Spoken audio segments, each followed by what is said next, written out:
잘못된 구원론 때문에 교회가 타락했다라는 말은 좀 지나치겠죠. 우리가 타락한 우리의 죄 때문에 타락한 거죠. 타락한 본성. 예. 근데 그 타락을 사실은 복음이 막았어야 되는데 막지 못한 거죠. 그런 의미에서는 우리의 잘못된 구원관이 우리의 타락을 방조하는 책임은 있다는 거죠.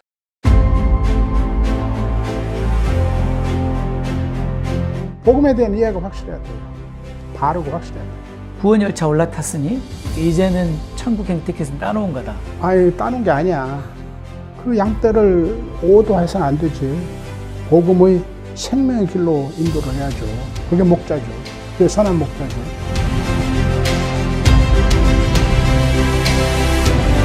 바울이 말한 그 복음의 능력, 구원의 능력으로서의 복음에 대한 이해가 선명해야 되겠죠.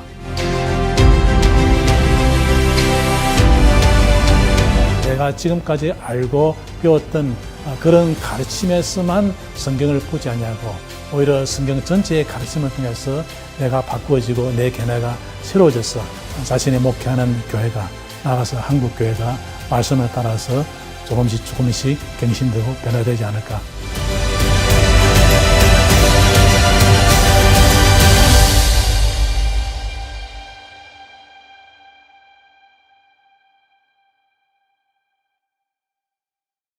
교수님께서 이런 표현도 쓰셨는데요. 칭의 이후에도 여전히 죄의 삭은 사망이며, 만약에 칭의 이후에도 죄의 삭은 사망이라는 말이 옳다면, 그리고 또 우리가 예전처럼 육신대로 살면 죽을 것이다 라는 말을 그대로 문자적으로 받아들인다면 그것은 구원을 잃어버릴 수 있다는 의미 아닙니까? 네. 근데 이거는 굉장히 한국 교회에서 한 번 구원은 영원한 구원이다를 받아들이는 입장에서는 조금 제가 수사적으로 도발적으로 일부러 좀 도발적으로 표현하자면 여기 말 조심하다가 말 안 먹은 것 같아요. 말 조심하느라고. 근데 사실 구원을 잃어버린다는 표현에 어폐가 있는 것이, 저는 구원이 본래적인 의미의 구원은 미래라고 생각을 하니까 마지막 심판 때 우리가 받을 수 있는 게 구원이니까 그 구원은 잃어버리는 게 아니라 아직 안 받았으니까 구원의 소망으로부터 탈락할 수 있죠. 부르심을 받았지만 택하신 자가 아닌 것으로 드러날 수도 있겠죠. 예수님이 그 잔치 비유에서 말씀하신 것처럼.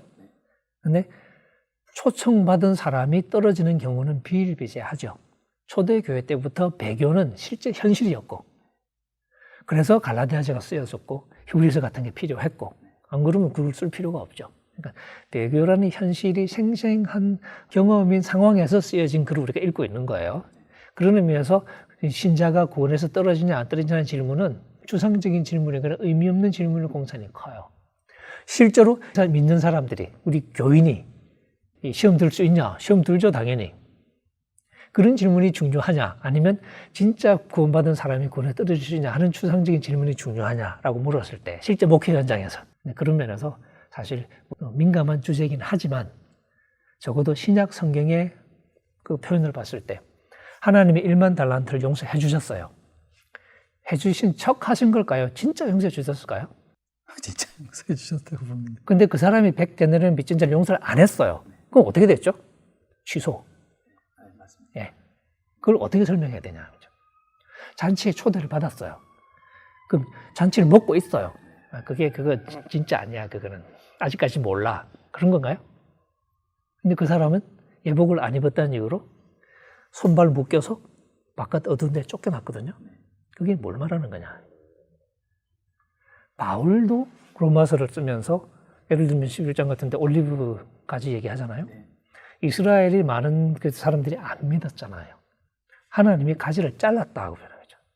그리고 이방인들에게 경고하기를, 하나님이 원래 잘 붙어있던 가지도 잘랐다. 그럼 니네들 까불면 얼마나 더 쉽게 자르겠냐. 니네들 접붙여 놓은 건데. 그렇게 얘기를 하죠. 그런 표현은 굉장히 적나라한 표현이죠. 그게 뭘 말해주는 거냐. 그리고 이제 우리 개혁주의 신학에서 제일 어려워하는 게 히브리서인데, 히브리서의 언어도 분명하잖아요. 한번 이렇게 빛을 받고 은혜를 맛보고 뭐 그런 사람이 타락하면 다시는 기회가 없다. 그러니까 이제 개혁주의적인 주석에서는 이게 진짜 진정한 믿음의 이런 게 아니라고 자꾸 설명을 하죠. 그러면 상식적인 질문이, 진짜 믿음이 아닌 걸 그리기 위해서 이렇게 비슷한 표현을 겹쳤나. 은혜를 이만저만 받은 게 아니거든요. 여러 가지 표현이 겹치잖아요. 그죠? 그게 석연찮은 설명이 되는 거죠. 오히려 신약 성경은 진짜 저 사람이 택함 받은 백성이냐 이런 식의 어떤 이 독심술에는 관심이 없는 거예요. 어떤 의미에서는 하나님의 신실하심을 얘기하고 예정을 얘기하지만 오히려 그 모든 것 속에서 인간의 책임이 똑같이 살아있는. 그래서 예정을 얘기할 때조차도 우리가 이제 예정도 많이 오해를 하고 있다고 저는 생각하는데 사도 바울이 예정을 얘기한 의도는 구원 받았냐 안 받았냐 이걸 말하고 싶었던 게 아니라 하나님이 예정하셨다. 하나님의 계획이 꿈이 있었다. 제가 이제 하나님의 꿈이라는 표현을 좋아하는데 왜? 지금은 엉망진창이야. 근데 쟤들이 언젠가는 내 아들의 형상을 본받는 자들이 돼야 돼. 그게 로마서 8장의 예정이에요. 그렇게 예정하셨다는 거죠. 에베소서에서 예정 얘기할 때는 그 앞에 거룩하고 흠이 없는 사랑하는 자녀가 되게 하기 위해서 그렇게 예정하셨다고 나옵니다. 그러니까 예정의 그 내용이 뭐냐면 우리가 하나님 앞에 거룩한 자가 되어야 된다는 게 예정의 핵심이에요. 근데 우리는 그걸 구원만 가지고 얘기를 자꾸 하니까 얘기가 꼬이는 거라는 거죠. 그런 점에서 구원으로부터 탈락할 수 있냐는 질문을 할 때 일상적인 방식으로 말할 때는 예, 당연히 탈락하죠. 구원을 받았다고 친다면 그걸로부터 탈락한다고 말하는 게 맞을 것 같고요. 히브리식으로 말하면 구원에 미치지 못하는 거죠. 가다가 중간에 엉뚱한 데로 빗나가는 거죠. 갈라디아서식으로 말하면 너희가 달리기를 잘 해왔었는데 누가 너희를 막아서 더 이상 진리를 순종하지 못하게 해버렸냐. 달리기를 잘 하고 있다가 목표에 이르지 못했는데 이상하게 된 거죠. 그게 갈라디아서예요. 빌립보서식으로 말하면 표대를 향하여. 바울이 대놓고 얘기하잖아요. 내가 아직 그러니까 온전히 이룬 것도 아니래잖아요. 그럼 뭐 하냐? 아직 앞에 있대, 목표가. 그거 목표에 이르려고 몸을 앞으로 쭉 내밀고, 그렇게 번역할 수 있습니다. 바울 표현은. 그리고 열심히 달려간다. 그게 무슨 얘기냐는 거죠.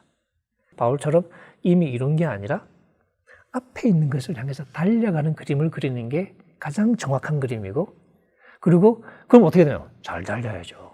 잘못 달리면 끝장나는 거지. 그게 히브리서가 그렇게 심판을 경고하는 그 이유이기도 하고, 마태복음도 다 그런 얘기고. 그렇게 보면 사실은 너무 투박해 보이긴 하지만 굉장히 간단해요. 근데 그 간단한 그림을 좀 싫어하는 것 같아요. 네. 그런 의미에서 교수님, 구원은 달리기다.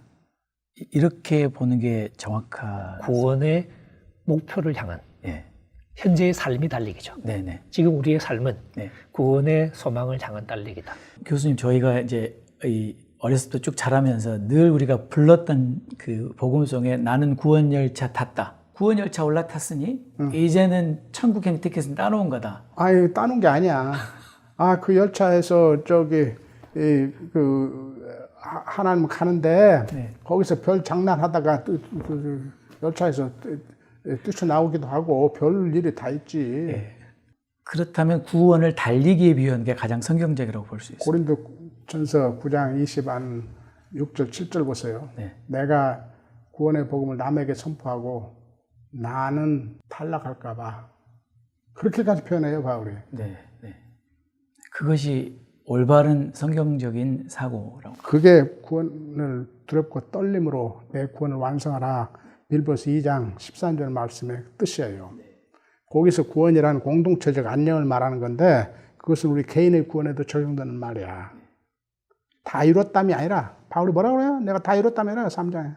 구원의 이 현재 내가 경주해야 할 곳을 가서 종말에 주께서 당시 로마의 경기장의 시상들을 그림으로 사용하는 거야. 황제가 다소 출신 바울 올라와. 너 이 경주를 온전히 1등으로 맞춰서 상 받으라. 바울처럼 달려간다고 말을 해야 되기도 하고, 혹은 바울이 즐겨 쓰는 표현이 걸어간다, 행한다는 표현이죠. 헬라어로 페리파테오, 행한다. 그게 원래 이제 뭐 헬라어도 그렇고 이렇게 히브리어도 그렇고 이 삶을 살아가는 인생길을 걸어가는 걸 이제 그 비유할 때 많이 쓰지 않습니까? 걸어가는 거죠. 목표가 있는 길을 걸어가는 거죠. 그래서 사도행전에 보면 복음 자체가 호도스, the way, 길이라고 번역이 됩니다. 그러니까 복음 자체가 걸어가는 길인 거죠. 그래서 복음서에서 예수님이 제자를 삼으실 때 제자들이 하는 게 뭐냐면 아멘 하는 게 아니고 따라가는 거예요. 그러니까 나를 따라와라. 내 말 듣고 아멘 하라가 아니라 나를 따르라는 거였거든요. 그러니까 그런 의미에서 지금 우리의 삶이 바로 광야 여정과 같이 가나안이라는 구원의 목표를 향해서 우리가 순종함으로 걸어가는 길. 근데 이제 아직 구원 안 받은 거야 그러면 이렇게 물으면 좀 이렇게 황당하게 느껴질 수도 있겠죠. 하지만 우리가 너무 오랫동안 이미 받은 것처럼 너무 당연히 생각해버렸기 때문에 그런데 사실 구원의 소망이라는 말을 염두에 두면서 성경을 다시 찬찬히 읽어보면 처음부터 끝까지 소망 얘기네 하는 것을 쉽게 사실은 알 수 있습니다. 그러면 교수님, 정말 의롭다함을 받은 사람이 의의 열매 또는 거룩한 삶이 없다면 그는 구원이 없다라고 말할 수 있습니까? 그럴 수 있다고 경고해요, 바울이. 그게 바로 서 있다고 생각하면 넘어질까 조심하라. 한편, 이 성경이 바울을 이중으로 가르쳐. 한편은 그렇게 경고해요. 우리가 다 하나님의 재판석 앞에서 우리가 몸으로서 한 행위대로 심판받는 것을 경고해. 유명한 로마서 14장 10절, 고린도후서 5장 10절 거의 같은 문구로, 그 다음에 로마서 2장 5절부터 10절까지 행위대로 심판, 탈락할 수 있다. 고린도인들이 그럴까 봐 바울이 걱정해서 너희들 탈락한다고 경고한다고. 누구를 예로 들어서? 옛 이스라엘. 그들도 홍해를 건너는 출애굽에 우리의 세례에 해당하는 구원을 받았다. 그들도 영의 양식, 우리 성찬식에 해당하는 성령의 양식 먹었다. 광야에서 만나와 머리바에 물 마셨어요. 그럼 어쩌다고요? 도중에 구원의 완성인 가나안에 들어가기 전에 도중에 어쩌어? 우상 숭배하고 음행하고 해서 다 죽었다. 이게 경고이다.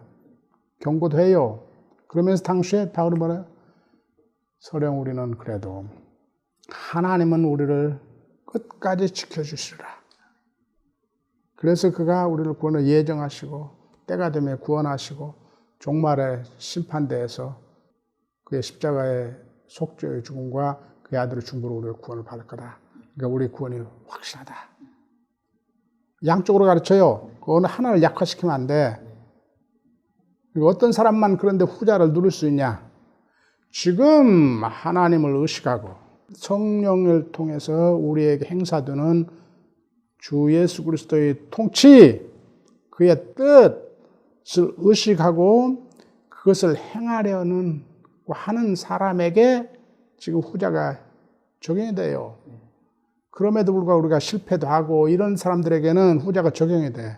그런데 아예 난 세례 때 이미 칭의 받았으니까 구원은 따놓은 당상이니까 아무렇게나 살아야 된다. 극단적으로 하는 구원파적으로 주 예수 그리스도의 통치, 성령의 지금 나에게 하는 말에 귀를 딱 막아버리고 사단의 통치, 사단의 종로로 다 살면 하나님이 끝까지 지켜주신다.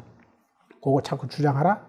성경에 엄연히 그런 사람은 멸망한다고도 써 있는데, 그러니까 지금의 믿음의 현재 속에서 자신이 최선을 다함에도 가끔 실패하고 실수하고 죄를 짓고 한 의식하고 다시 그걸 뉘우치고 이제 정말 주 예수 그리스도의 통치를 받는 올바른 사람 사야지 하는 사람에게 하나님께서 신실하게 끝까지 용서하시고 지켜주시고 죄의 심판에 주 예수 그리스도의 중보로 우리 구원이 완성이 된다.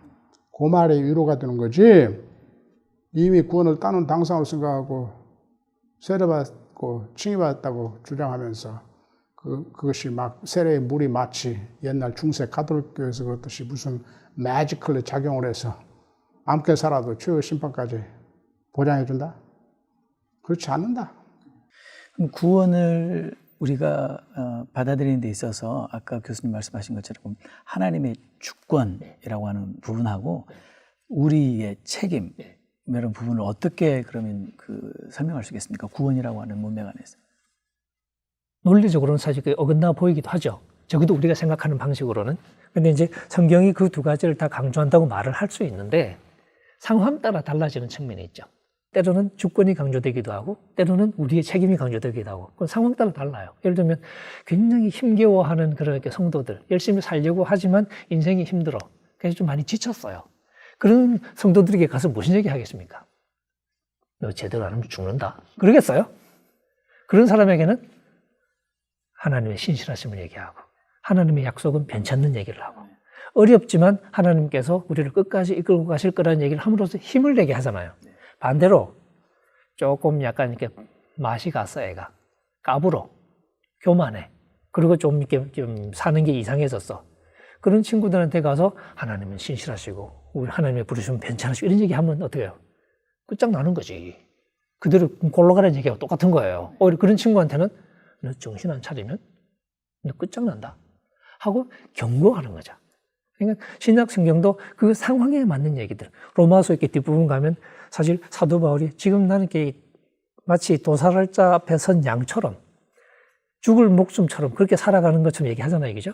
8장 끝부분에 보면. 하지만 그런 상황에서도 하나님을 바라보면서 신뢰해주는 하나님의 사랑이 변치 않을 거라는 걸 아니까 그런 문맥에서는 하나님의 사랑이 전부인 것처럼 얘기를 하죠. 당연히. 근데 바로 그 앞에 보면 성도들 향해서 또 제대로 안 하면 끝장난다고 경고를 계속 하죠. 바울도 한편으로는 그런 깊은 확신을 가지고 있었지만 고린도전서 9장에 보는 것처럼 나 역시 이 버림을 받을 수 있다는 가능성 자체는 자기도 부정을 못하는 거예요. 왜냐하면 하나님이 구원자이신 한 내가 내 구원을 결정하는 건 아니거든요. 그런 겸손함 속에는 자연히 하나님이 구원의 주권자인 한에는 구원이 내 마음대로가 아니다. 나 역시 하나님의 그 뜻에 어긋날 때 구원에서 탈락할 수 있다는 가능성을 인정을 해야죠. 하지만 우리가 겪은 하나님은 적어도 십자가를 통해서 우리에게 찾아오신 하나님. 그 십자가는 바울이 감동하는 것처럼 죄인인 우리를 위해서까지 아들을 내어주시는 하나님의 사랑. 그 사랑을 우리가 신뢰하는 것이고 그래서 우리가 미래를 보면서 여러 가지 우여곡절이 많겠지만 쉽지는 않겠지만 하나님의 그 사랑을 신뢰하면서 우리가 가는 거죠. 그러니까 바울이 8장에서 그 얘기를 하는 이유가 뭐냐면 그러니까 지금 열심히 잘하자 이 얘기를 하고 싶었던 거지. 그러니까 뭐 이렇게 안심해 그게 아니었다는 거죠. 그렇다면 만약에 이렇게 표현할 수 있는지 모르겠습니다.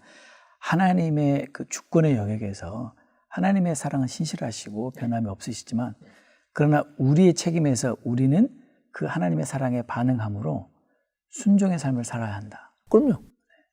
물론 이제 그 역설적인 표현이 가끔 등장하죠. 예를 들면 두렵고 떨림으로 너희 구원을 이루어 가라 라고 얘기하고 근데 하나님께서 우리 마음속에 소원을 두고 그렇게 해나가신다. 이런 식의 표현이 될 수도 있죠. 그러니까 하나님이 하시는 것이기도 하고 우리가 하는 것이기도 하지만 그 두 개가 서로 충돌하는 상황은 벌어지지 않아요. 논리적으로. 그러니까 보는 관점의 문제인 거죠. 교수님 말씀을 다 듣고 나니까 제 안에 너무 안타까운 마음은 칭의와 구원론에 대해서 말씀하신 것처럼 왜곡된 구원론 또는 전통적인 부분적인 이해의 구원론 또는 구원파적인 값싼 구원론 이런 이해만 하고 있고 다른 얘기하면은 또 행위 구원론자라고 하기 때문에 너무 안타까운데 이 부분에 대해서 정말 이 교수님께서 우리 목회자들에게 해주고 싶은 말씀 또 실제 교수님께서 이 일을 위해서 하고 계신 그런 부분들을 말씀해 주시면 감사하겠습니다. 그러니까 목회자들이 그 복음에 대한 바르고 깊고 넓은 이해가 있어야 되고 이 복음을 해석해서 이 삶에 적용할 수 있는 신학적 사고 능력을 길러야 돼요. 근데 이러기 위해는 신학교 3년 MDB 과정이 너무 짧아요. 난 한국에서도 한 12년 가르쳤고 미국에서도 내가 MDB 과정을 미국 아이들, 미국 학생들 MDB 과정을 한 20년 가르쳤는데 지금 한국 신학교육이 많이 나아진 거예요. 그러나 지금도 솔직히 말해서 내가 한국에서 신학교에서 가르친 분량과 이 플로에서 여기서 레귤러 MDB 과정에서 가르친 분량을 비교하면 한국에서 교육은 미국의 과정의 반밖에 안 돼. 거기에다가 한국에서 교육의 제약이 또 많아. 나 시간도 없으니까 다 설명할 수가 없는데 책들도 부족하고 학문적 토론도 굉장히 한국엔 제약되어 있고 굉장히 부족해요.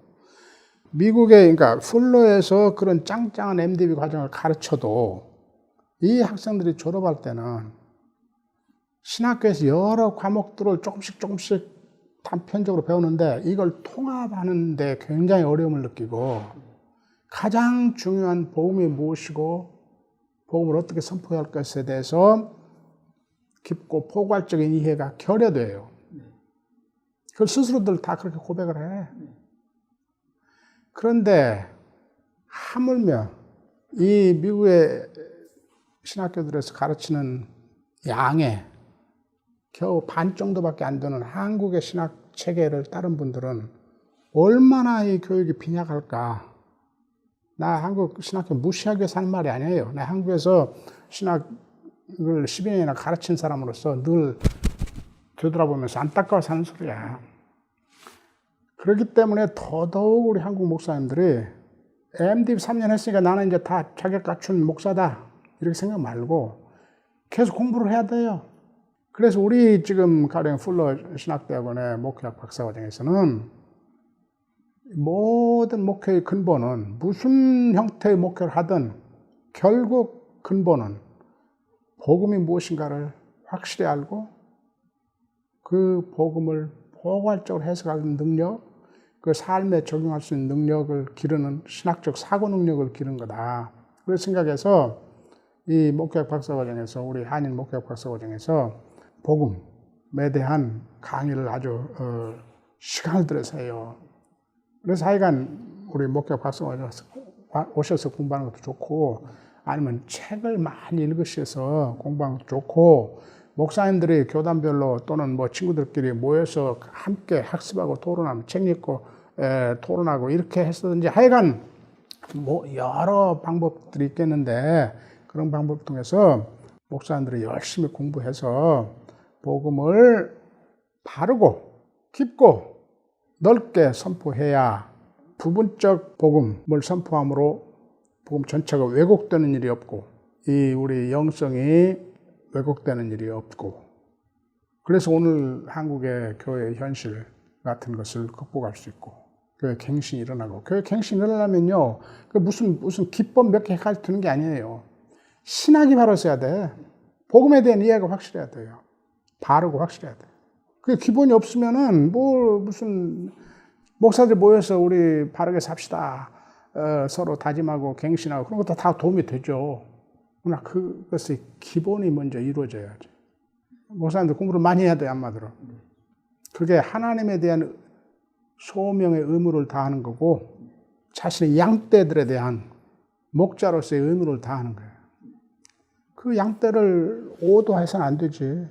복음의 생명의 길로 인도를 해야죠. 그게 목자죠. 그게 선한 목자지. 그러니까 책임감을 가지고 목회를 두렵고 떨림으로 해야지.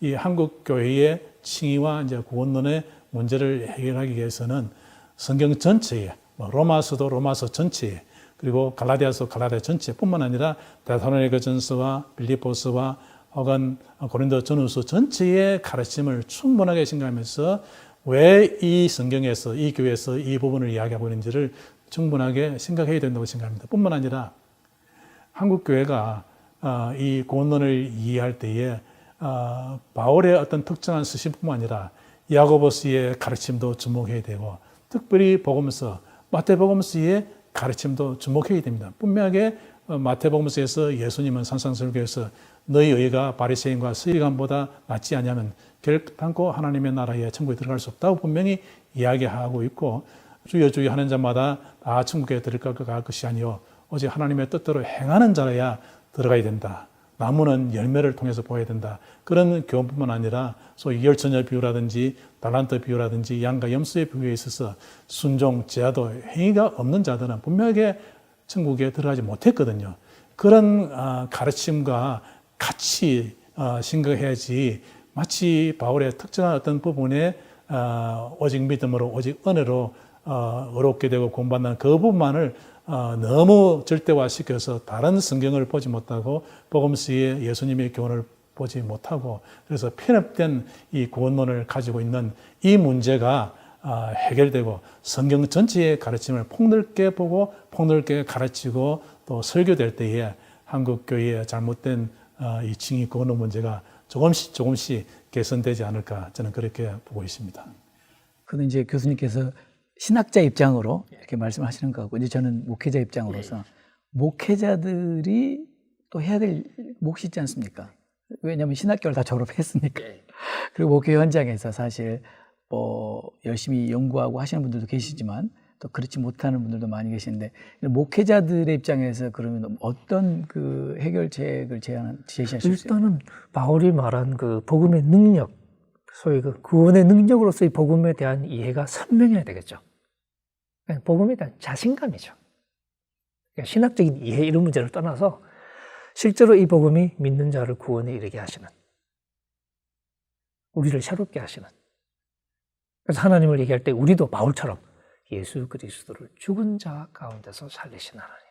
혹은 아브라함 얘기죠. 아브라함의 죽은 몸, 사라의 죽은 태를 살려내서 아들을 주셨던 바로 그 생명의 하나님. 혹은 그 마른 골짜기에 엄청난 뼈들에게 생명을 주어서 살아나게 만드시는 바로 그 하나님의 스토리가 우리 복음의 스토리라는 것을 사실은 분명히 일단 확신하는 게 필요하겠죠.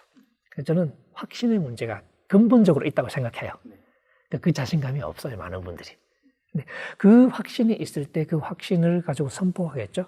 근데 그렇게 하다 보면 결국은 우리의 문제에 대해서도 뒷걸음질 치면서, 혹은 제가 책에 쓴 것처럼 하향 평준화하는 방식으로 복음을 값싸게 전하는 게 아니라 우리의 책임을 분명히 선포하고 거기서부터 하나님의 어떤 초대의 길을 기울이게 만들고 그렇게 되지 않을까요? 그러니까 저는 그러면서 능력으로서의 복음 자체를 우리 목회자들이 좀 더 확실하게 이해하도록 좀 더 치열하게 말씀과 씨름하고, 혹은 말씀의 도전 앞에 좀 우리를 열고, 신학적으로 자꾸 나를 변호하려고 자꾸 막을 치지 말고 방패 들이밀지 말고, 그러니까 신학이라는 걸 좀 떼고 적나라한 메시지 앞에 우리를 좀 이렇게 오픈할 필요가 있지 않느냐. 바울은 그 빌립보서 2장 12절에서 너희는 두렵고 떨림으로 너희 구원을 이루라고 그렇게 강조하지만, 바로 13장에서 이 일을 이루시는 것은 하나님의 뜻대로 하나님께서 하셨다는 것을 분명히 강조하고 있습니다. 뿐만 아니라 어제 그리스도께서 하신 십자가와 부활의 사건을 통해서 이루신 그 예수님 그리스도나, 혹은 오늘 성령을 통해서 우리 안에서 우리의 구원을, 우리의 의를 현재 시절을 통해서 이루어 가시는 그리스도나, 혹은 장차 재림에서 우리의 최종적인 의와 구원을 완성하실 그리스도, 그분은 히브리서 저자의 말처럼 그리스도는 어제나 오늘이나 내일 동일하신 분입니다. 그래서 어제 이루신 그분이 오늘 우리 안에서 이루시고 또 재림하실 때에 완성하실 것입니다. 그런 점에서 본다면 우리의 의와 구원은 아무리 인간의 순종과 행위를 강조한다 하더라도 그것은 그리스도와 인간의 합작품이 아니고 전적으로 오직 그리스도께서 하신 일이고 삼위 하나님이 하시는 일입니다. 그런 점에서 우리의 구원은 오직 믿음으로 또 오직 은혜로라는 말이 잘못됐다고 볼 수 없습니다. 그런데 그 구원을 얻는 것도, 구원을 이루어가는 것도, 구원의 완성도 오직 은혜로, 오직 믿음으로 되는 것이다. 우리의 행함조차도, 우리의 순종함조차도 은혜로, 믿음으로 되는 것이다. 그렇게 분명히 한데, 그런데 이제 그러한 주장이 성령께서 우리 안에서 우리의 책임을 요구하는 윤리적인 문제, 순종을 배제하는 것은 아니라는 겁니다. 왜냐하면 성령께서 우리 안에서 이루어 가시고 이루어 가실 일을 위해서 너희는 성령을 쫓아라, 성령을 따라라 라고 말을 하고 있고, 성령을 쫓고 따라야 될 것은 역시 또 우리의 책임이 있기 때문입니다.